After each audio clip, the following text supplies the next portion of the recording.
జనరల్గా ఏంటి అంటే యూపీఎస్సీ కోసం చాలా మంది ఢిల్లీకి మన తెలుగు రాష్ట్రాల నుంచి వెళ్తూ ఉంటారు. అయితే ఇక్కడ ఒక విషయం ఏంటి అంటే యూపీఎస్సీ కోసం ఢిల్లీ వెళ్తే ఎలా ఉంటుంది, కోచింగ్ బాగుంటుందా, సక్సెస్ అవుతుందా, ఆడ పెద్ద పెద్ద ఇన్స్టిట్యూట్స్ ఉన్నాయి.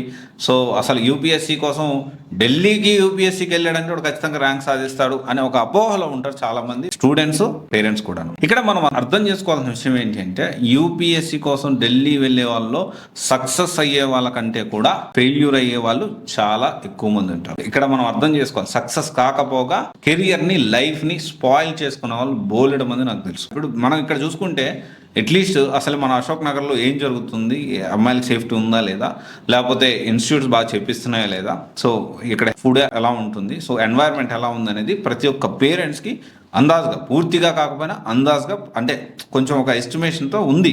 ఢిల్లీలో పరిస్థితి అనేది చాలా భిన్నంగా ఉంటుంది. ఢిల్లీలో కల్చర్ అనేది చాలా డిఫరెంట్గా ఉంటుంది. సో విభిన్నమైన కల్చర్ ఉంటుంది, చాలా fast and western culture. And సరే ఇదంతా పక్కన పెడితే మా అమ్మాయి కేవలం ఏకలవ్యుల ఫోకస్ టార్గెట్ మీద ఉంటారు, వేరే డిస్ట్రాక్షన్ అవ్వరు అని చెప్పి అనుకుంటే బ్యాచ్ సైజ్ చూసుకుందాం. బ్యాచ్ సైజ్ అనేది అన్లిమిటెడ్.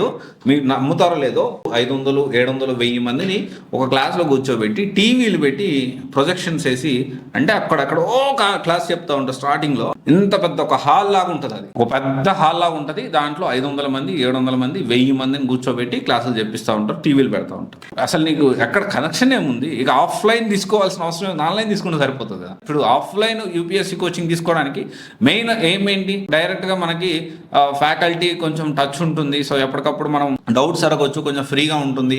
మనకు ఒక ఫిజికల్ గా మనం కూర్చొని వినడం అని చిన్నప్పటి నుంచి అలవాటైంది కాబట్టి దానికోసం ఆఫ్లైన్ వెళ్తున్నారు. ఇంత పెద్ద క్లాస్ లో అసలు సంబంధం లేకుండా టీవీలో చూసే కాడికి ఆఫ్లైన్ కోచింగ్ తీసుకోవడం ఎందుకు?